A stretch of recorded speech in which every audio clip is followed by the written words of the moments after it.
Welcome to episode 9 of the Lymphatic Massage Therapists Book Club, and we are looking at chapter 9 of High Definition Body Sculpting. And this is the male chest, liposuction over the male chest. So what I really like is, again, the authors talk about stealth incisions, where they put the incisions so we can find the incisions. And they also talk about measuring the pectoralis muscle. So this is something we might see. It's called sad looking pectorals right here, and it's this angle of the pectorals. And the authors say this happens if they measure the borders of the pectorals when the arms are in the incorrect position for measuring the borders of the pectorals. So that's how, if you see that result, that's why it happens. So it's always good to know.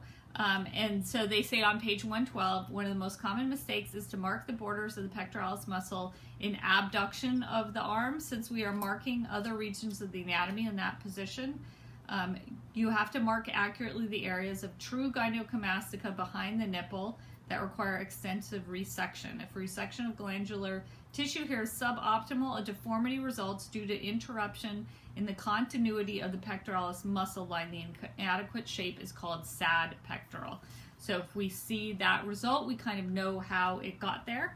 And then the interesting points for us especially come on page 114, postoperative care. So this is this surgery is fat grafting. So a low pressure garment is used over the chest area following the procedure.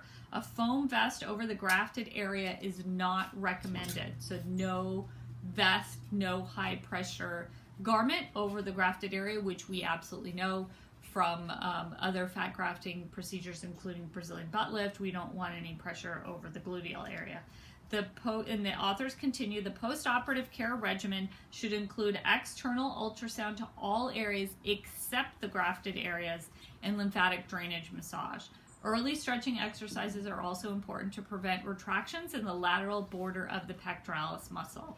So that would be something where we would send them back to their surgeon. If I had a client that had this, I would definitely have them ask twice to their surgeon if they are not getting stretching exercises or any information on that. So that's a really good way that we can make sure that the client is mobilizing, because this is definitely sooner than any other liposuction. I had not heard previously of any other type of liposuction where they want stretching really early. So this is an instance where let's send them back to their surgeon, just send a text, send an email, make sure if they need to do those exercises that they are doing them.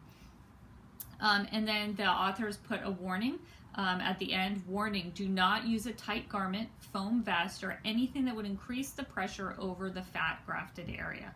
Avoid external ultrasound for postoperative therapy over this area as well. So if anyone has a fat graft, cannot have external ultrasound, because the authors say this would reduce the viability of the fat and increase its migration to surrounding areas. So very important for us to know how to keep our clients safe. And this chapter talked about the male client with some chest work done and possible fat grafting. So thank you very much for listening to this episode. Very great, informative chapter for me. Have a good day.